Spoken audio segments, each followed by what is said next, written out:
the first hot shoe synchronized digital camera. Sometimes the heart just yearns for home. Step onto that train, and as the steel skyline fades into the rolling green of the countryside,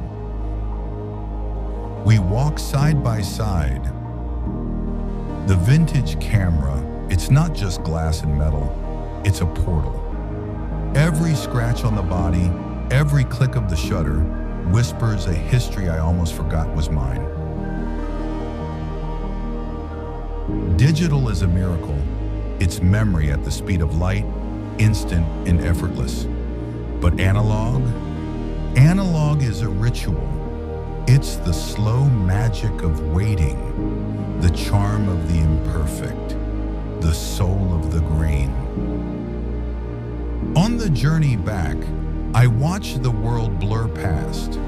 I can share these moments with a tap, sending them across the digital void. But those physical prints, those are the ones you hold close. You develop them. You seal them in an envelope. You send them like a secret. Because when you look at these two worlds, the glow of the screen and the texture of the paper, you realize the medium doesn't matter. LIGAR. We don't just take pictures, we connect worlds.